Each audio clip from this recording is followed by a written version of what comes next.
Un cordial saludo, una bienvenida para todos nuestros oyentes, para todos los seguidores de nuestras redes sociales y por supuesto de esta su emisora Busco en Ti Radio, donde estás no es el final. Hoy es miércoles 28 de julio del 2021.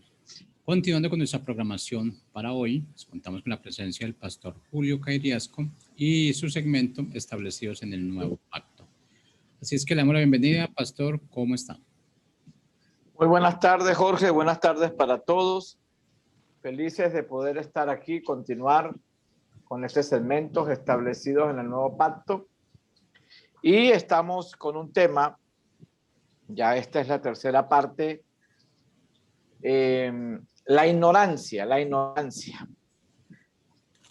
Es algo que debemos tratar con mucha seriedad en esta generación si realmente queremos que el eterno propósito de Dios se cumpla y que nuestra vida de creyentes no se diluya en una religión, en un sistema, en un ámbito donde puede sonar todo muy espiritual y todo muy cristiano, pero que en la esencia no se está haciendo lo que realmente Dios quiere. Y eso es lo que estamos tratando de en esta serie expresar. Ya hemos tenido dos episodios, dos primeras partes, vamos a la tercera parte. Para este punto, quiero leer el capítulo 17 del libro de los Hechos. Un pasaje un poquito largo, son 14 versículos del 16 en adelante. Y quiero leerlo porque aquí vamos a encontrar una expresión del apóstol Pablo encuadrado en un ámbito y en un escenario donde él habla que Dios ha pasado por alto los tiempos de la ignorancia. ¿De qué era lo que Pablo estaba hablando? Y vamos a mirar si eso que ocurrió en aquel tiempo, en la iglesia que recién nacía, la iglesia que conocemos como la iglesia primitiva, ¿será que hoy sigue ocurriendo? Vamos a leerlo. Hechos 17:16 dice: mientras Pablo los esperaba en Atenas, su espíritu se enardecía viendo la ciudad entregada a la idolatría. ¿A qué estaba la ciudad entregada? Dice que a la idolatría. Estaba en Atenas, estaba en Grecia. Así que discutía en la sinagoga con los judíos y piadosos, y en la plaza cada día con los que concurrían. Y algunos filósofos de los epicúreos y de los estoicos, estos son dos grupos que operaban en aquel tiempo, filósofos, ya vamos a hablar un poco más detenidamente de ellos, disputaban con él, y unos decían: ¿qué querrá decir este palabrero? Y otros parecen que es un predicador de nuevos dioses, porque les predicaba el evangelio de Jesús y de la resurrección. Y tomándole le trajeron al Areópago, diciendo: ¿podremos saber qué es esta nueva enseñanza de que hablas? Pues traes a nuestros oídos cosas extrañas. Queremos pues saber qué quiere decir esto, porque todos los atenienses y los extranjeros residentes allí en ninguna otra cosa se interesaban sino en decir o en oír algo nuevo. Entonces Pablo, puesto en pie en medio del Areópago, dijo: varones atenienses, en todo observo que son muy religiosos, porque pasando y mirando vuestros santuarios, hallé también un altar en el cual estaba esta inscripción: al Dios no conocido. Al que vosotros adoráis pues sin conocerle, es a quien yo les anuncio. El Dios que hizo el mundo y todas las cosas que en él hay, siendo Señor del cielo y de la tierra, no habita en templos hechos por manos humanas, ni es honrado por manos de hombres, como si necesitase de algo, pues él es quien da a todos vida y aliento y todas las cosas. Y de una sangre ha hecho todo el linaje de los hombres, para que habiten sobre toda la faz de la tierra, y les ha prefijado el orden de los tiempos y los límites de su habitación, para que busquen a Dios y en alguna manera palpando puedan hallarle, aunque ciertamente no está lejos de cada uno de nosotros, porque en él vivimos y nos movemos y somos, como algunos de vuestros propios poetas también han dicho, porque linaje suyo somos. Siendo pues linaje de Dios, no debemos pensar que la divinidad sea semejante a oro o plata o piedra, escultura de arte o de imaginación de hombres. Pero Dios, habiendo pasado por alto los tiempos de esta ignorancia, ahora manda a todos los hombres en todo lugar que se arrepientan, por cuanto ha establecido un día en el cual juzgará el mundo con justicia por aquel varón a quien designó, dando fe a todos con haberle levantado de los muertos. Vamos a dejar hasta allí la lectura. Interesante. Pablo en Atenas dice que su espíritu se enardecía viendo que la ciudad estaba entregada a la idolatría.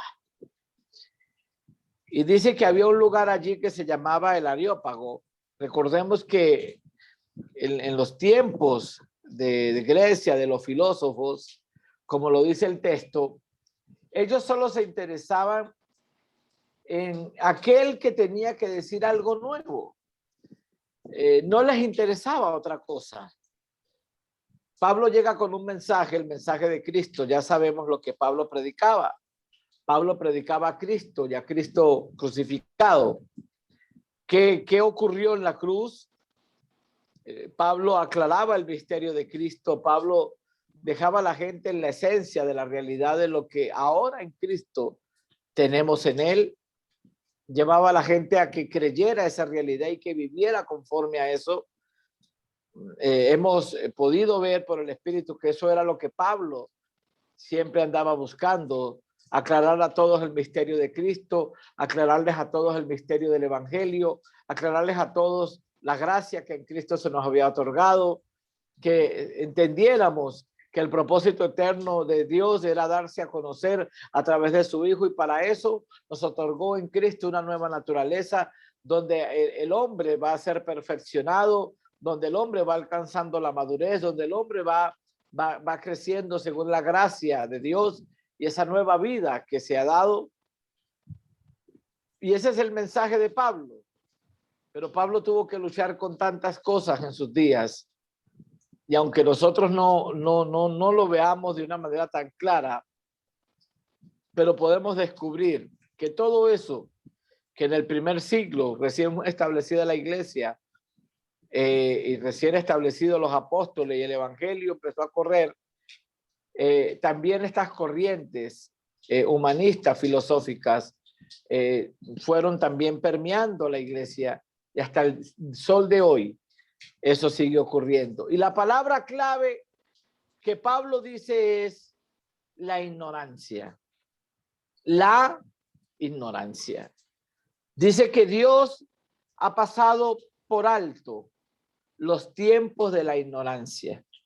Y lo hace para que los hombres, dice, manda a los hombres en todo lugar a que se arrepientan. Nosotros hemos hablado, y una vez más vemos el contexto, de que el arrepentimiento no fue pedido por Dios a personas que eran pecadoras, que estaban por ahí en el mundo pecando, etcétera, en diferentes cosas que ya conocemos, fornicarios, brujos, adúlteros, ladrones, etcétera. No. Arrepentimiento tenía que ver con gente que creía que tenía en su poder la realidad de estar en Dios, o que manejaba lo que era saber las cosas de Dios. Arrepentimiento, sabemos, metanoia, cambio de mente, o sea, cambien su manera de pensar. A los que Dios les ha dicho, cambien su manera de pensar. Es aquellos que han creído que por siglos y generaciones han hecho bien las cosas y las han hecho mal, las han hecho en el orden equivocado, en el pacto incorrecto, en el sacerdocio muerto y en el diseño errado. Y por eso hablábamos y es contundente el texto que lo hemos repetido. Cuando en Apocalipsis el Señor dice, ustedes creen que son una iglesia bendecida, pero no saben. Hay una ignorancia fatal que corroe ese sistema, que corroe el ámbito, que aunque suene espiritual, que aunque se hable de Dios, que aunque hayan cosas allí que apunten al Señor y a la iglesia y a lo espiritual, nada de eso tiene que ver con lo que Dios hoy quiere que se haga.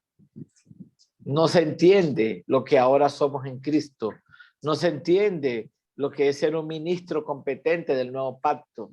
No se entienden muchas cosas. Y esto hace que la gente viva, y lo dijimos en el capítulo pasado, en las tinieblas. Y esas tinieblas no es otra cosa que ámbitos de ignorancia, ámbitos de oscuridad, de tinieblas. Cuando hablábamos hace unos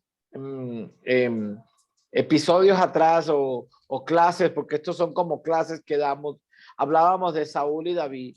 Decíamos que Saúl viene de Shaul, de donde viene la palabra Sheol. Sheol, Seol, es muerte, oscuridad, tinieblas. Por lo tanto, la ignorancia viene arraigada en el liderazgo según Saúl.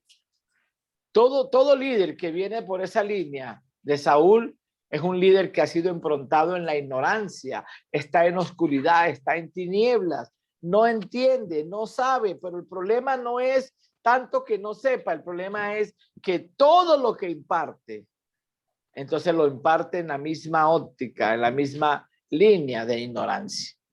¿Quiénes eran los filósofos epicúreos que menciona el texto y los estoicos? Los epicúreos eran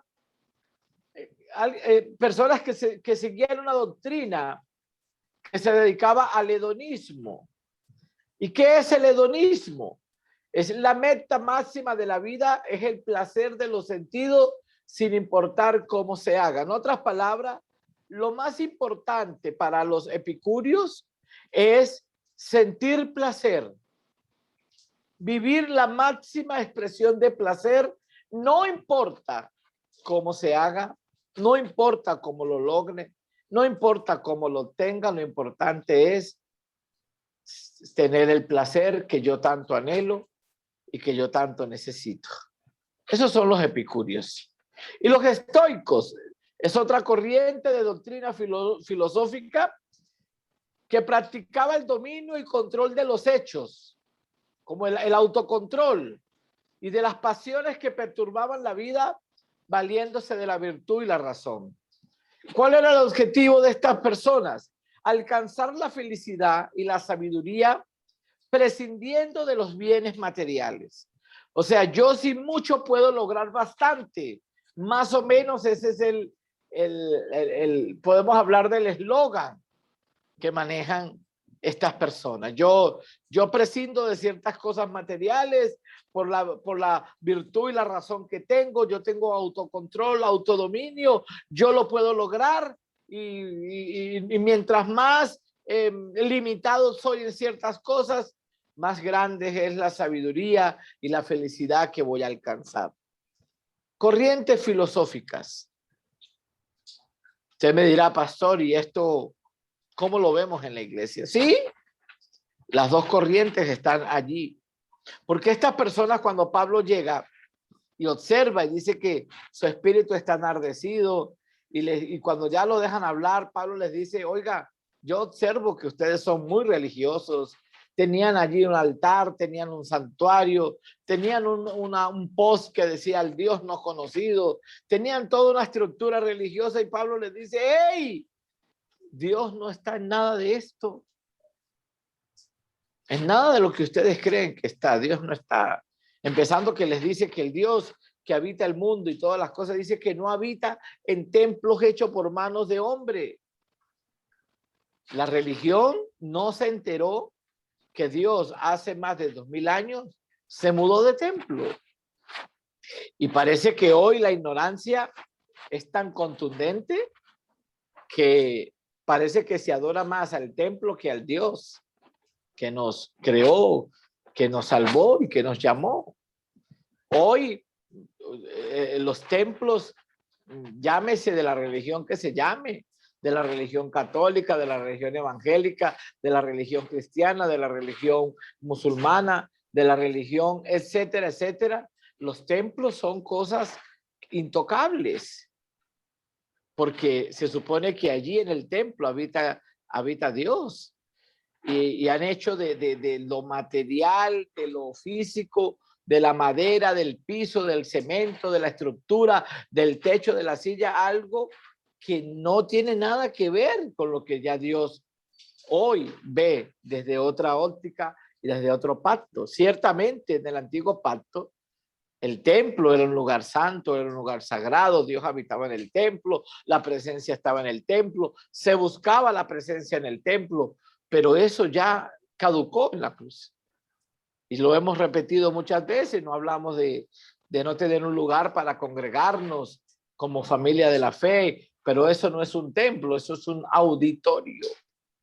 Pero la manipulación de la religión le hace creer a la gente que allí está Dios y que tiene que ir allí al lugar, porque si no va al lugar, entonces ya Dios no le da bendición, ya Dios no le da prosperidad, abundancia, y peor aún, Dios hasta lo puede castigar si deja de ir a la casa de Dios. Cuando la casa de Dios no es un edificio de 4 paredes, la casa de Dios es Cristo.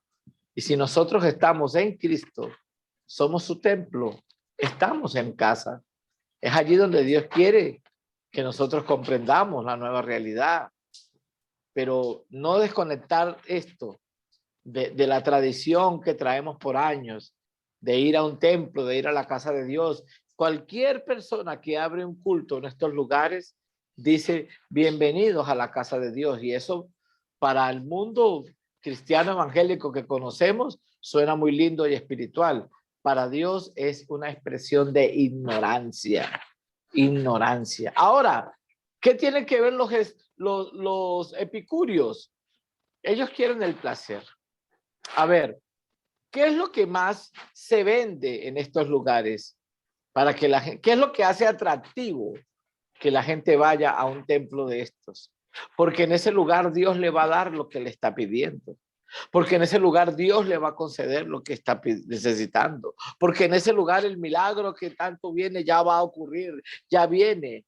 Yo estoy cansado de ver posts de pastores, profetas, de lo que sea, de evangelistas, y lo único que ofrecen en las redes sociales son las bendiciones de Dios, que hoy es el día de tu milagro, que hoy es el día de tu bendición, que yo vengo a decirte de parte de Dios, que prepárate, que tu nueva temporada ya empieza, que aleluya, que quien lo toma, que quien lo recibe. Me parece ver a los epicúreos allí. Solo están buscando el placer, están buscando la bendición, están buscando la vida esa buena que Dios ofrece, están buscando los milagros, pero por ningún lado vemos que hablan de Cristo. Eso es ignorancia. Todo eso ha traspasado, y lo he dicho una y otra vez. Si no hay nada que ofrecerle al creyente para que vaya al culto, aparte de milagros, de bendiciones, de tantas cosas que Dios le puede dar, entonces no parece que no es rentable. No hay otra manera de invitar a las personas. Pero la verdad es que el evangelio no fue dejado por Dios para ofrecerle a las personas bendiciones y prosperidad y abundancia, ¿no? Eso lo llamó el mismo Señor añadiduras.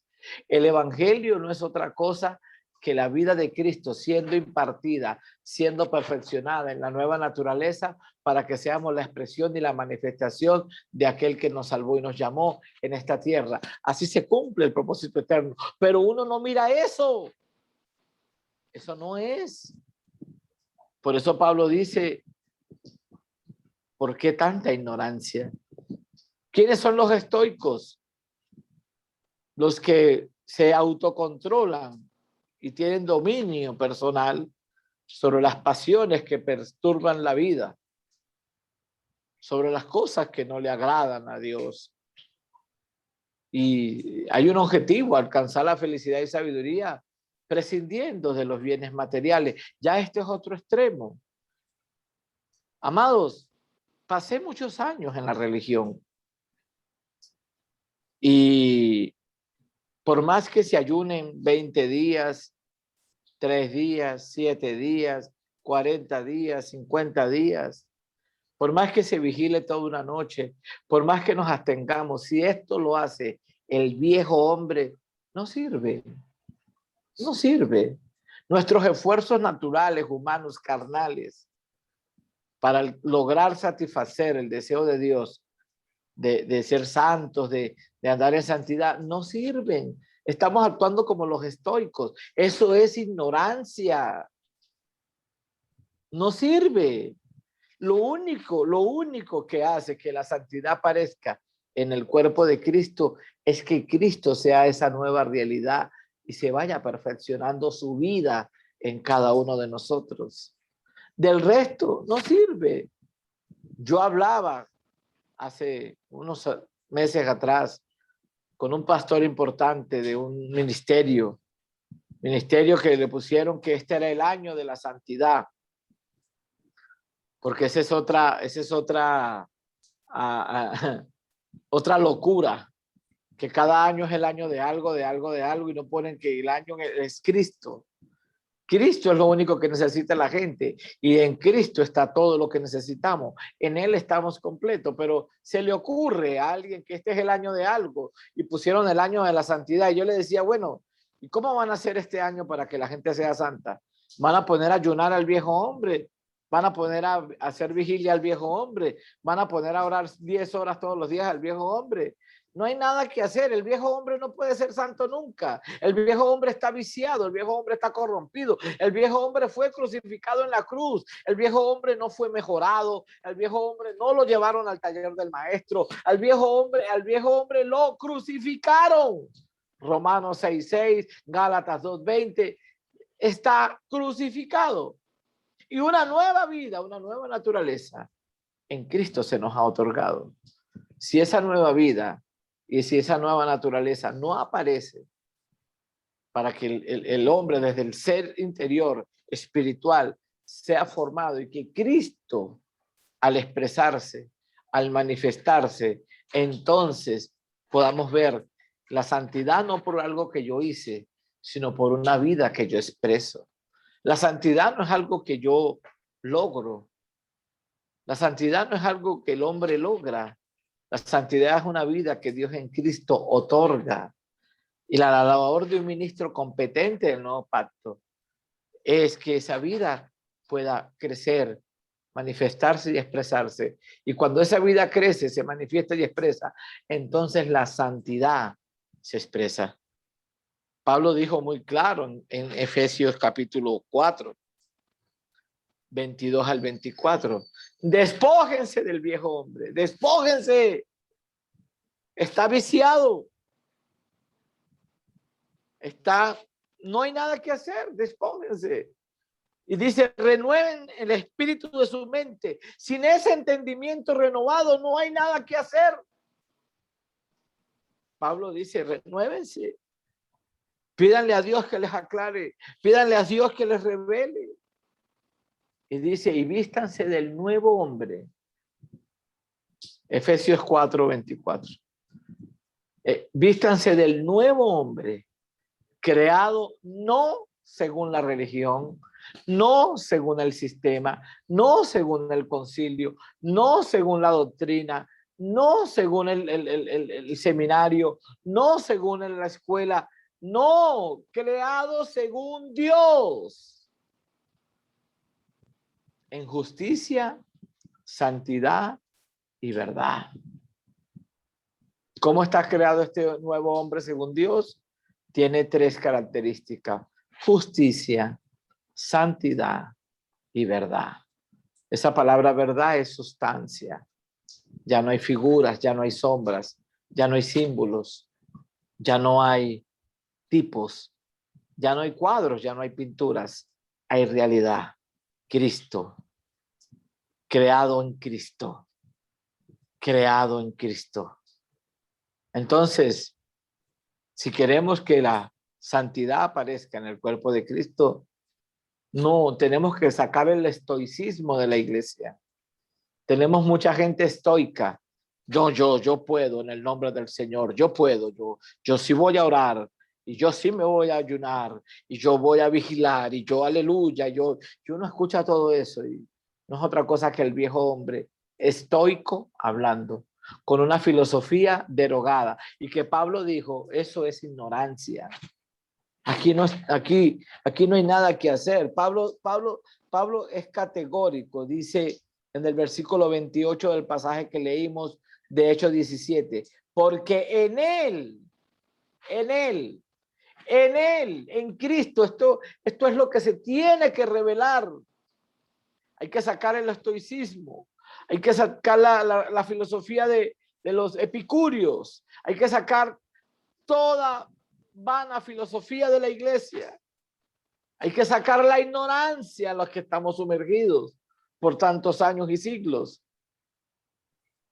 Hay que comprender algo. En Él estoy, en Cristo, estoy en Él. Pablo dice, en Él somos, en Él vivimos y en Él nos movemos. En Él. Sin Él. Por eso es que Jesús, cuando habló de la parábola de la vid verdadera, habló y dijo, separados de mí, nada pueden hacer. Separados de la fuente, del tallo, que soy yo, la fuente, la raíz. Ustedes son las ramas, están allí.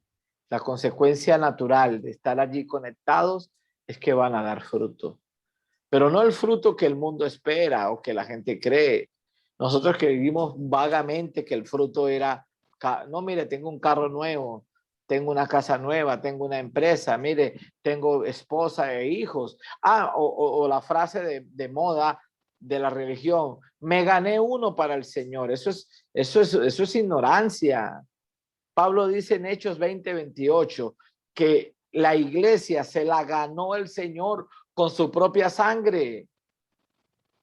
Yo siempre digo, cuando Dios escucha una frase de tanta ignorancia como esa, hermano, vamos a ganar las almas. No, que el hermanito fulanito de tal es un ganador de almas. No, que hay que salir a ganar las almas. Yo me imagino que el padre se voltea y mira al hijo, le dice, epa, chino. Así no, porque colombiano. Jesús, mi Cristo, hey, ¿qué pasó? ¿Usted dejó algún alma por fuera? ¿Usted no se las ganó todas con el sacrificio? Yo me imagino que el Señor le dice, Padre, sí, yo me las gané con mi sangre, Padre. El sacrificio lo hice. Consumado es. El grito retumbó en todo la eternidad. Pero allá están diciendo que se están ganando las almas. ¿Cómo es, hijo? Y el Señor tiene que explicar, papá, es que la ignorancia donde están sumergidos es muy grande. Nosotros no estamos aquí para ganar almas. Las almas ya se las ganó Él. Las almas ya las salvó Él. La gente no es salva porque recibe a Cristo. La gente es salva porque Cristo la salvó. Lo que pasa es que la gente no sabe. No sabe. La labor de la iglesia es notificar. Como cuando alguien se gana un premio y tiene el premio, y voy a dar un ejemplo, se ganó $10 millones. Se lo ganó, pero no sabe. No se enteró que se había ganado el premio. Entonces alguien lo notifica. Mire, usted es acreedor de esto. Vaya y reclame el premio. Ahí está el ticket. Listo, lo reclamó ya. Pero lo que le faltaba era que lo notificaran, porque ya era ganador. La gente que no tiene a Dios, lo que necesita es que lo notifiquen de la obra que ya se hizo en la cruz. No necesita que los salgamos a ganar, porque ellos no están perdidos, ellos están salvos, solo que no saben. Ellos no saben, no entienden la obra, no entienden su error, no entienden el pecado, no entienden que viven de espalda a Dios. Hay que levantar, Señor, y pedimos en este tiempo, esta nueva generación de ministros competentes del nuevo pacto, que evangelicen conforme a la realidad de lo que ahora somos en Cristo y no de lo que antes éramos sin Él. La persona sencillamente oye el mensaje. Pablo dice en Corintios, en la segunda carta, el capítulo 5, después que habla de que nadie conocemos según la carne. Dice, de modo que si alguno está en Cristo, nueva criatura es. Las cosas viejas pasaron, Dios ha hecho todo nuevo. Y dice, y todo esto proviene de Dios, quien nos reconcilió consigo mismo en Cristo, dice, y nos dio la palabra de la reconciliación, que Dios estaba en Cristo reconciliando el mundo, no tomándole en cuenta a los hombres los pecados. Y nos dio a nosotros el ministerio de la reconciliación.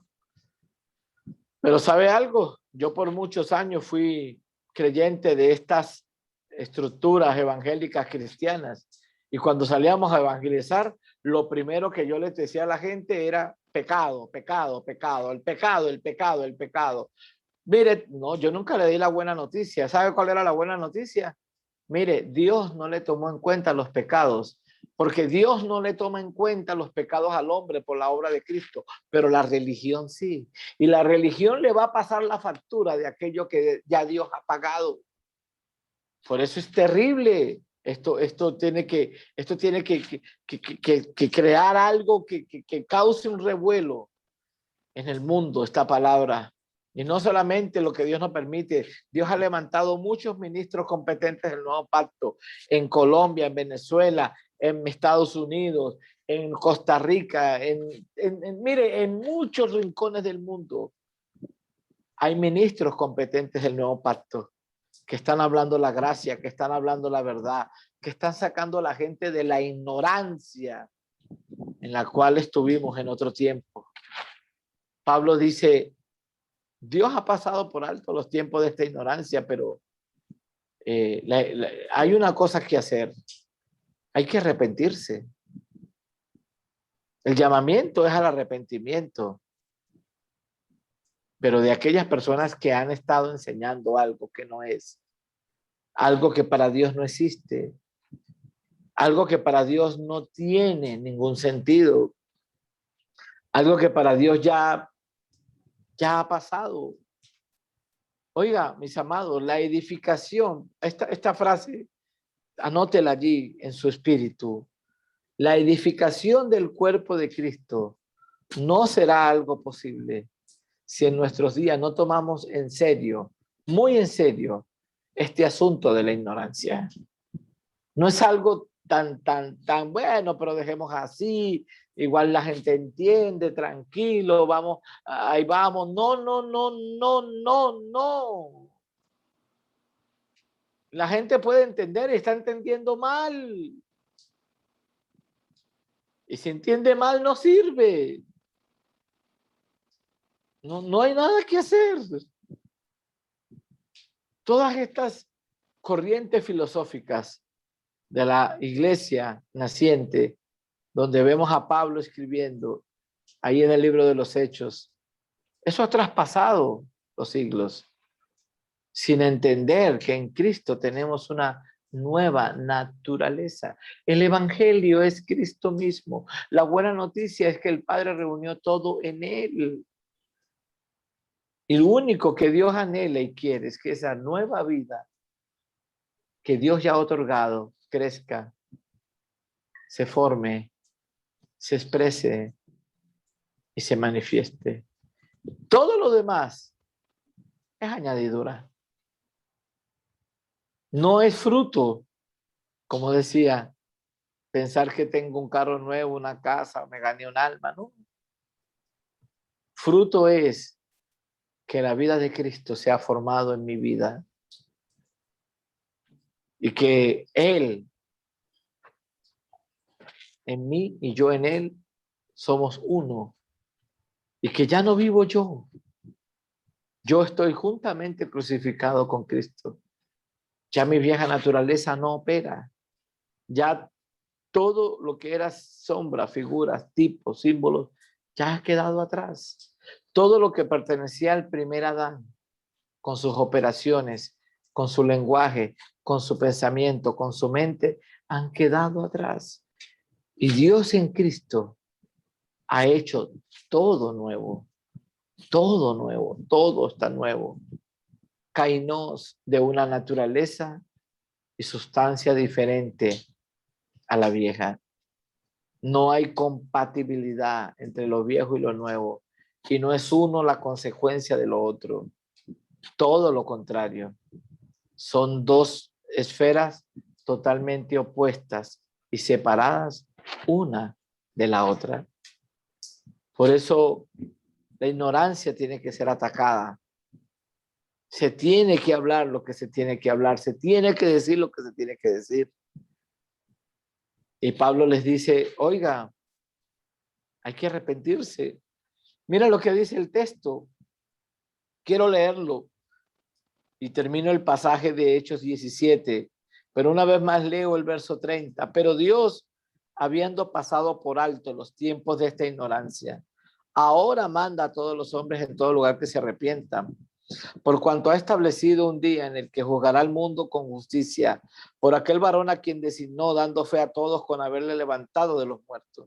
Pero cuando oyeron lo de la resurrección de los muertos, unos se burlaban, otros decían, ya te oiremos acerca de esto otra vez. Y así Pablo salió de medio de ellos. Mas algunos creyeron, juntándose con él, entre los cuales estaba Dionisio el Areópagita, una mujer llamada Damaris, y otros con ellos. Ve el resultado. Unos se burlan, otros creen. Eso está pasando en esta generación. Y quisiera cerrar el segmento de hoy con esa reflexión. Cuando un hombre de Dios se para en una plataforma y les habla el evangelio y quiere sacar a la gente de la ignorancia, eso era lo que Pablo quería. Siempre Pablo, ese era el ministerio de él. Sacar a la gente de las sombras, de las figuras, de lo filosófico, de los tipos, de los cuadros, de los anuncios, porque el misterio ha sido revelado. Pablo dice, leyendo lo cual podéis entender cuál sea mi conocimiento en el misterio de Cristo. Misterio que en otro tiempo, en otra generación, no fue revelado, pero que ahora, dice ahora, es revelado a sus santos apóstoles y profetas por el Espíritu. Ahora, el asunto es que el misterio haya sido revelado, no quiere decir que el misterio haya sido comprendido. Son dos cosas muy diferentes. Dios ha revelado el misterio, pero la iglesia ha comprendido el misterio porque hay algo. Si no se comprende el misterio que ya ha sido revelado, no hay cumplimiento del eterno propósito. Y entonces la razón de ser de la iglesia se diluye en sombras, en figuras, en tipos, en ámbitos de ignorancia donde Dios no está y donde su eterno propósito no se cumple. Por eso Pablo dice en Efesios 3:9, yo, 8 y 9, 3, 8 y 9, yo que soy el menor de todos, me fue dado esta gracia de anunciar las inescrutables riquezas del evangelio de Cristo. Y dice el verso 9, y de aclarar a todos cuál sea la dispensación del misterio oculto que estuvo así por mucho tiempo, pero que ahora Dios nos ha dado la luz, se ha revelado y yo tengo una labor apostólica. Tengo que aclarar, un verdadero apóstol de Cristo va por el mundo aclarando el misterio de Cristo, sacando a la gente de la ignorancia y llevándola a la luz, llevándolo a la esencia, llevándolo a la verdad, llevándolo a la realidad.